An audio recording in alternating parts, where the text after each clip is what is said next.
পিছিয়ে পড়া দিন কি ভাবছেন মুর্শিদাবাদ? দেখুন, মুর্শিদাবাদ পিছিয়ে পড়া জায়গাটাকে আমি মানতে নারাজ। এককালে মুর্শিদাবাদই আমাদের গড় ছিল, রাজধানী ছিল। মুর্শিদাবাদ পিছিয়ে পড়েনি, মুর্শিদাবাদকে আমরা পিছিয়ে রেখেছি।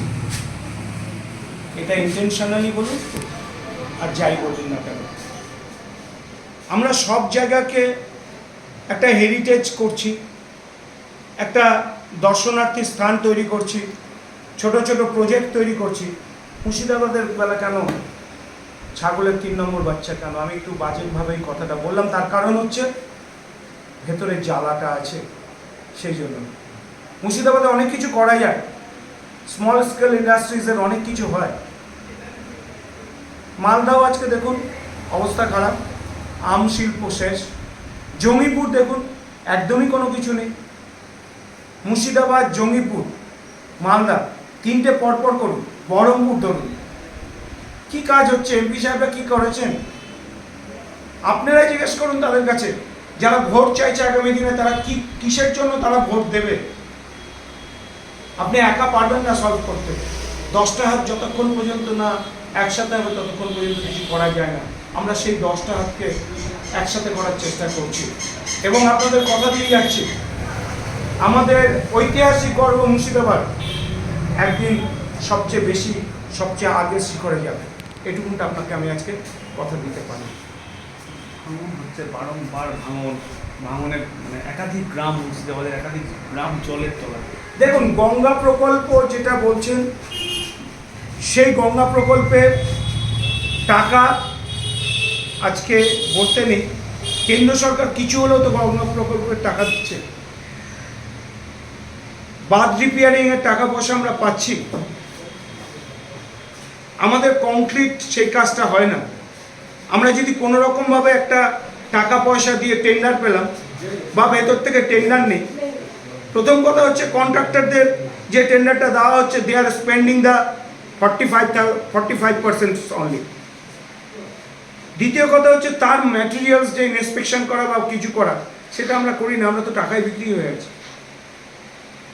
ফারাক্কা ব্রিজ আপনাদের আমাদের জন্মের আগে, স্টিল আনরিপেয়ার্ড কিছু আছে কিন্তু চলছে তো। কিভাবে হয়েছিল ইংরেজদের আমলে? তাহলে পরে মুর্শিদাবাদ, মালদা, যে গঙ্গার ভাঙনগুলো, সেই গঙ্গার ভাঙনগুলোকে আমরা কেন রেকটিফাই করব না? তারাও তো মানুষ।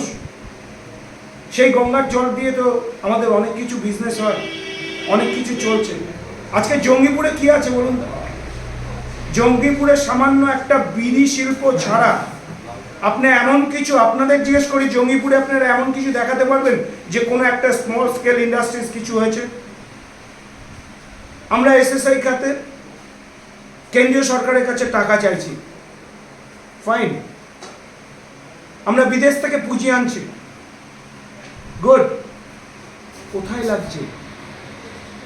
কিছুদিন আগে শুনছিলাম কোনো এক নেত্রী রাস্তা দিয়ে যাচ্ছেন ইলেকশনে, কোন চুঙির ধোঁয়া না কি দেখেছেন, বলছেন ইন্ডাস্ট্রি হচ্ছে। চোখে আঙুল দিয়ে আমাকে দেখাতে বলুন, আমি চ্যালেঞ্জ করছি আপনাদের ওপেন ক্যামেরায়, কত পার্সেন্ট ইন্ডাস্ট্রি আপনাদের এই দীর্ঘ 15 বছরে হয়েছে? আপনাদের কতজন ইনভেস্টর আপনারা বাইরে থেকে এনেছেন? কয়েনের এপিট ওপিট, 35 বছর যা হয়েছে 15 বছরও তাই হয়েছে। কারণ আমরা অসহায়, আমাদের নেতা নেত্রীরা তো গলা ভর্তি খেয়ে বসে আছে। ইন্ডাস্ট্রি করবেন কোথায়?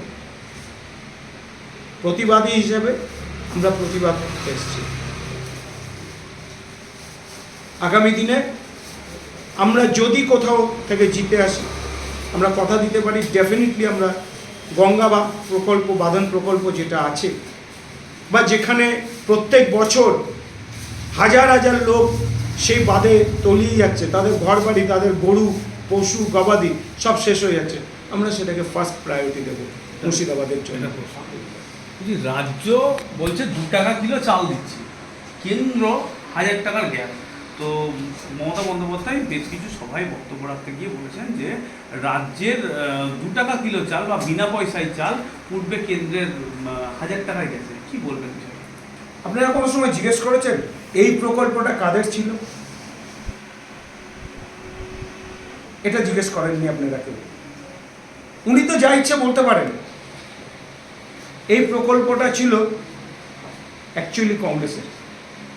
কংগ্রেস একটা কাজ করতে ভুল করেছে, যেতে যেই পয়সাটা খরচা করেছে সেটাও প্রচার করেনি, আসতেও যেই পয়সাটা খরচা করছে নিচ্ছে সেটাও প্রচার করেনি। মোদী সরকার যেতে যদি 1 টাকা খরচা করেন তাহলেও সেটা প্রচার করেন, আসতে গেলেও 1 টাকা খরচা করেন সেটা প্রচার করেন। নতুন ইমপ্লিকেশন কি হয়েছে? 2 টাকা কিলো চাল বলছেন, সেই 2 টাকা কিলো চাল তো আজকে খাদ্যমন্ত্রী লকআপে আছে। ওই 2 টাকা কিলো চালটা কোথায় গেছে? ওই তো গেছে দেখছেন বাঘের পেটে, সিংহের পেটে, গরুর পেটে, ছাগলের পেটে। বিনা পয়সাতেও চাল দিচ্ছে। বিনা পয়সায় চাল দিচ্ছেন তো ওই চালটা একটুখানি আপনারা ল্যাবরেটরিতে টেস্ট করে দেখেছেন ওটা চাল না প্লাস্টিক চাল? কোনোদিন দেখেননি। আপনাদের কথা বলছি না, আপনাদের সাংবাদিক বন্ধুদের বলি, আপনারা এগিয়ে আসুন, আপনারাই চতুর্থ স্তম্ভ, আপনারা প্রোটেস্ট আওয়াজ তুলুন, তবে জনসাধারণ আওয়াজ তুলতে পারবে। হ্যাঁ, আপনাদের জেলে যেতে হচ্ছে, সত্যি কথা বলার নাই, ইংরেজ আমলটা কেমন ধরে রেখেছে, তার মধ্যে তো আমাদের এগোতে হবে। সুতরাং বলে লাভ নেই। আমরা একাধারে দেখাচ্ছি যখন প্রবলেম হচ্ছে তখন আমরা চাল বিদেশে রপ্তানি করছি, অথচ আমার পশ্চিমবঙ্গে আমি চাল পাচ্ছি না। কেঁচো কুত্তে সাপ বেরিয়ে এসছে। এই মুহূর্তে সংবাদ মাধ্যমও বিক্রি হয়ে যাচ্ছে, এটা নিয়ে একটু বলুন। দেখুন, সংবাদ মাধ্যম নিয়ে আমি কোনো কথা বলবো না। না, কারণ আমরাও এটা নিয়ে প্রোটেস্ট আমরাও অন্যভাবে করছি। সংবাদ মাধ্যমে বিক্রি হয়ে যাওয়া নিয়ে আমি কোনো কিছু বলবো না, তবে সবাই প্রফেশনাল তো।